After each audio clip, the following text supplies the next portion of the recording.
You know that feeling when you're sitting there and suddenly it's like everything is crashing down all at once? Maybe it's the text you haven't responded to. Maybe it's the project that's due tomorrow. Maybe it's that conversation that you're dreading. Maybe it's the mess in your kitchen, or maybe it's your kid asking you the same question for the fifth time. And somehow, in the middle of all of that, you're also supposed to figure out what's for dinner and why your chest feels tight and why your brain feels like it's short-circuiting, right? That moment when you can actually feel your capacity maxing out. You know, when one more thing, literally one more tiny thing, might actually break you. I think we've all been there more times than we can count. And here's what I used to think when that happened. What's wrong with me? Why can't I handle this? Everyone else seems fine. But here's what I know now and what I really need you to hear today. There's nothing wrong with you. Overwhelm isn't a character flaw. It's not a sign you're weak. It's not a sign that you're failing at life. It's actually your brain doing exactly what it's supposed to do. It's just doing it in a way that feels absolutely terrible. And today, I'm going to walk you through what's actually happening in your brain when you feel like this, why it happens, and most importantly, what you can do about it that actually works.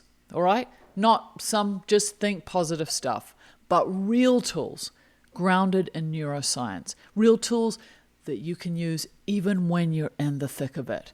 And I need you to stick with me all the way to the end, because I'm going to give you something really important, a framework for understanding why some coping strategies work in certain moments and some completely backfire in others. That distinction alone has changed everything for me. Sound good? All right. So I'm going to be straight with you. I didn't always understand this stuff myself. So for years, I just thought I was bad at handling stress. Like I was missing some gene that other people had that made them calm and collected, or that so much had happened to me growing up that I was broken. You know, I'd watch people breeze through chaotic situations while I was internally melting down, and I'd think, they've got it together. I clearly don't. And that belief, that story I was telling myself, it made everything worse. Because when you think that overwhelm is a personal failure, you add shame on top of the stress. And then you're not just dealing with the actual problem. You're also dealing with the story that you shouldn't be struggling with the problem. It's like trying to swim while also beating yourself up for not being a better swimmer. It's exhausting, right? But then I started learning about how the brain actually works, and everything shifted. Because once you understand what's happening in your brain and your body during overwhelm, suddenly it's not about you being broken. It's about your system being overwhelmed. And systems can be understood. They can be worked with. They can be regulated. That's what we're doing today.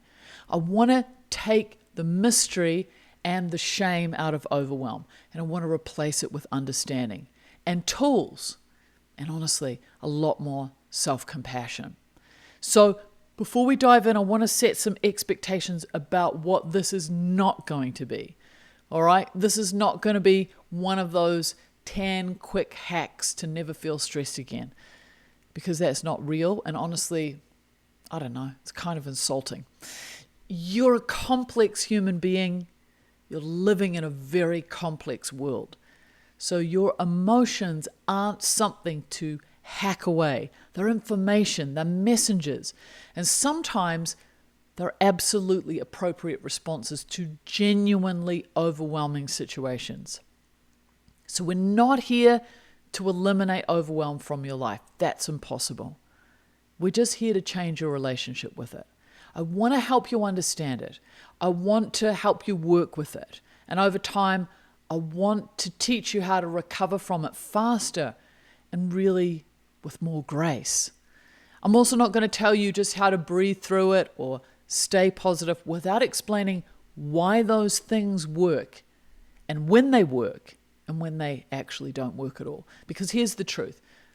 Some coping strategies are incredible in the right moment and completely useless and sometimes even harmful in the wrong moment. And nobody ever talks about that. But we're going to, because that distinction, that's where real emotional regulation lives. All right, so let's get into it.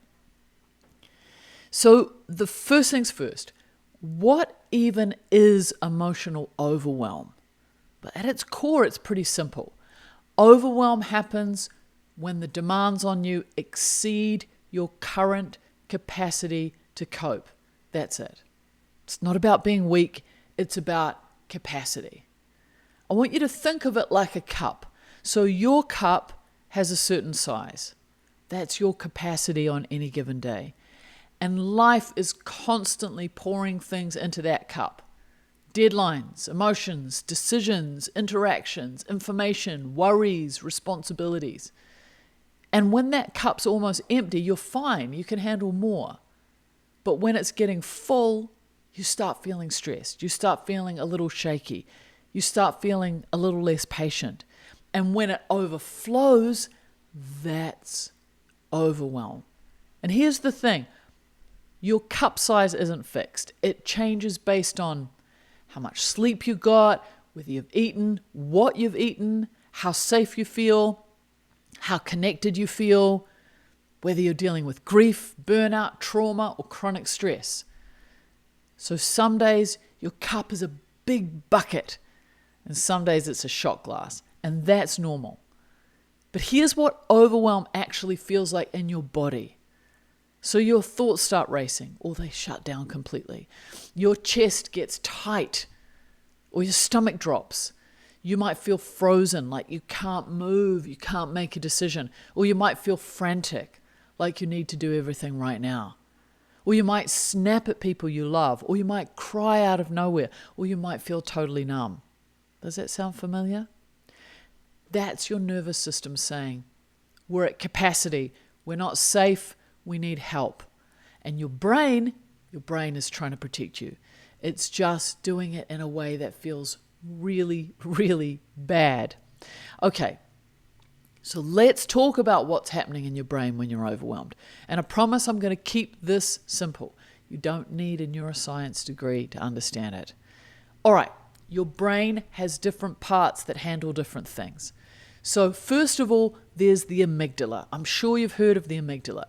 So this is a little almond-shaped part deep in your brain. It has a job. Its job is to scan for danger and to keep you alive. It's your alarm system. And then there's your prefrontal cortex. You've probably heard about this as well. That's the front part of your brain. It's right behind your forehead. This is your thinking brain. This handles logic, planning, perspective, empathy, decision-making, all the good stuff. So when you're calm and safe, these two parts work together beautifully. Your amygdala says, hey, something's happening. And your prefrontal cortex says, okay, let's think this through. But when you're stressed or overwhelmed, your amygdala goes into overdrive. It basically screams, danger, threat, we're not safe. And when that happens, your prefrontal cortex, your thinking brain, goes offline. Because from an evolutionary standpoint, if you're being chased by a lion, you don't need to think. You need to run. So your brain prioritizes survival over everything else. This is why when you're overwhelmed, you can't think clearly. You can't see perspective. You say things that are mean. You make decisions that you regret later, and you feel completely out of control. It's not because you're a bad person. It's not because you lack willpower. It's because the part of your brain that handles rational thought is literally offline. And here's the kicker. The amygdala doesn't distinguish between actual danger and perceived danger. So whether you're being chased by a bear, or you're getting a critical email from your boss, or you're worried about money, or you're having a fight with your partner, your brain treats it all the same way. It activates your stress response. Fight, freeze, or fawn. And suddenly you're overwhelmed. But here's the good news. This is where things get really hopeful. you can train your brain to recover faster. You can actually strengthen the connection between your amygdala and your prefrontal cortex so that when stress happens, you come back online quicker. And that's where neuroplasticity comes in. Okay, so here's a quick science moment that I want to blow your mind. Your brain is not fixed. So for a long time, scientists thought that once you hit adulthood, your brain was basically set, done. This is who you are. But we now know that's completely wrong. Your brain is plastic, not like the material, but in the sense that it's flexible, it's changeable, it's adaptable. This is called neuroplasticity. You might have heard of neuroplasticity. And what neuroplasticity means is this. Your brain rewires itself based on what you repeatedly practice. So the neural pathways you use most often get stronger, the ones you don't use get weaker. It's like if you've ever walked through a field of tall grass, the first time you walk through, you're kind of blazing a trail, right? It's hard. But if you walk that same path every day, eventually you've got a clear and easy path. That's what's happening in your brain. So every time you repeat a thought pattern, a behavior, a reaction, you're strengthening that pathway. And this applies to emotional regulation too. So every time you respond to overwhelm with awareness, with intention, with a regulation tool instead of pure panic, you're strengthening the pathway between your thinking brain and your emotional brain. So you're teaching your nervous system, we can handle this. We can come back to calm. And over time with practice, that means you recover faster from stress, emotions feel less intense, you have more choice in how you respond, and you don't feel hijacked as often. So emotional resilience isn't something you're born with. It's not something that you're not born with. It's something that you build brick by brick, moment by moment, practice by practice. And that is the great news because it's incredibly empowering because it means you're not stuck. You're not broken. You're just in the middle of the process. So let's recap because I want to make sure this is landing with you. Overwhelm happens when demands exceed your capacity, and that capacity changes every day. So when you're overwhelmed, your amygdala, which is your alarm system, takes over, and your prefrontal cortex, which is your thinking brain, goes offline. This is biology. This is not a character flaw. And through neuroplasticity, you can train your brain to recover faster, and you can train it to regulate more effectively. Got it? Good, because now we get to the practical part. I'm about to give you 2 tools you can use when you're feeling overwhelmed. They're real, they're research-backed, they're nervous system-friendly tools. But here's the thing I want you to understand first. Not all tools work in all moments. This is so important. So there are tools that work when you're in acute overwhelm, when you're in fight or flight mode, when your heart's racing, when you feel like you're going to explode or shut down. And then there are the tools that work when you're in a calmer state, when you're stressed, but you still have access to your thinking brain. So if you use the wrong tool at the wrong time, it doesn't work. And then you'll think, see, I can't do this. Nothing works for me. But that is not true. You just need to match the tool to the state. So the 2 tools I want to give you today are specifically for acute overwhelm, for those moments when you're really activated and you need to come back to the baseline. All right, let's do this. So the first tool is called sensory grounding. And this works because of something really important. Your nervous system calms down when it receives input from the present moment. So when you're overwhelmed, your brain is usually stuck in the past. It's ruminating. Or it's stuck in the future. It's catastrophizing. So it's not here in the present moment. But your senses are always in the present. So when you deliberately engage your senses, you're sending a signal to your nervous system that says, we're here, we're safe, there's no immediate danger. So here's how to do it. Pick one sense, right? Just one. Let's use touch as an example.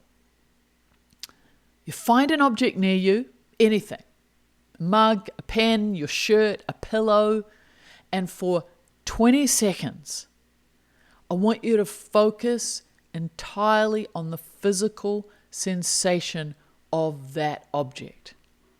So you notice the texture. Is it smooth? Is it rough? Is it soft? Is it hard? You feel the temperature. Is it cool? Is it warm? You feel the weight. Is it heavy? Is it light? And you let your full attention land there. You don't try to calm down. You don't try to feel better. You just notice. And your only job is to be present with that sensation. And what happens, usually within 30 seconds to a minute, is that your nervous system starts to settle. Not because you forced it to, but because you gave it evidence that you're safe. So you can do this with any sense. You can use your sight. You can look around. You can name 5 things you see. You can do it with sound. Maybe you listen for the farthest sound that you can hear. Or maybe use it with smell. Notice what you can smell right now. Or maybe you do it with taste. You take a sip of water and you really taste it. So this isn't distraction. This is regulation. And the more that you practice this when you're calm, the more effective it becomes when you're overwhelmed. Now, the second tool I want to give you is called affect labeling. It's a fancy name, but it's a very simple concept. It means name what you're feeling. And this is one of the most powerful and underused tools for emotional regulation. So here's why it works. When you name an emotion, you activate your prefrontal cortex, so your thinking brain. So you're essentially pulling yourself out of pure emotional reactivity into awareness. So you're saying to your brain, we're not just feeling, we're thinking about the feeling, which means we're safe enough to think. And research shows that when you label an emotion, the intensity of that emotion decreases. Not because you're suppressing it, but because you're understanding it. But here's the key. Precision matters. So most of us say things like, I feel bad, or I'm stressed, or I'm just, and that's too vague. So your brain can't work with that. Instead, I want you to try to get specific. I feel anxious and overwhelmed, or I feel sad and disappointed, or I feel angry and unseen, or I feel scared and uncertain. So you can even layer it with a because. I feel frustrated because I feel powerless, or I feel anxious because I feel unprepared. So the more accurately you can name what you're feeling, the more your nervous system calms down. I want to give you an example. Imagine it's Friday night and you've got an email from your boss and it's really critical and your stomach drops and you feel terrible. But what do you feel? So if you stop and really check in, you might realize, I feel anxious about how this is affecting my job security. Or maybe you say, I feel resentful because this was sent at 5 o'clock on a Friday. Or maybe you say, I feel ashamed because I thought I did good work and clearly I didn't. Those are 3 completely different emotions. And they each tell you something different about what it is that you need. So anxiety might need reassurance or a plan. Resentment might need a boundary. Shame might need self-compassion. But if you just say, I feel bad, you can't access any of that. So when you're overwhelmed, pause, take a breath and ask yourself, what exactly am I feeling right now? So name it out loud if you can, or in your head, and watch what happens. The intensity softens. It's not gone, but it's softer. It's more manageable. And then you're no longer drowning in the feeling. You're observing it, and that changes everything. Okay, so before we wrap up, I need to give you one more piece of the puzzle. All right? But before I do, I want to say this. I have a wonderful quiz, and it is at moniquerhodes.com. The link is in the description. And there you can see where you're at with your emotions and with your happiness. It's a fantastic assessment. You get a personalized PDF. And in that personalized PDF, it tells you exactly where you're at. So don't forget, go and do that. All right. Like I said earlier, not all tools work in all moments. So the two tools I gave you, sensory grounding and affect labeling, work really well when you're in acute overwhelm, when you're activated, when your nervous system is revved up. But if you're in a shutdown state, if you're feeling numb or frozen or disconnected, like you can't feel anything, these tools mightn't land the same way. So in shutdown, your nervous system isn't revved up. It's collapsed. It's gone into a protective freeze. And in that stage, you might need something different. You might need movement. You might need connection. You might need warmth. Something that brings energy back into your system rather than calming it down. So pay attention to what state you're in. Are you revved up? Sensory grounding and labeling will help. Are you shut down? You might need to move, to reach out, to bring yourself back online first. So there's no one size fits all, and that's okay. The goal isn't perfection, it's awareness. So here's what I want you to hear as we close this out. Overwhelm isn't something you're going to eliminate from your life. And honestly, that's not even the goal, because overwhelm is information. It's your system telling you something important. Maybe you need rest. Maybe you need support. Maybe you need a boundary. Maybe you need to let something go. So the goal isn't to never feel overwhelmed. The goal is to build the capacity to work with overwhelm when it shows up, to not be afraid of it, to not add shame on top of it, to meet it with curiosity, with tools, with compassion. And that's a practice. It's not a one-time fix. So some days you'll regulate beautifully, some days you'll fall apart.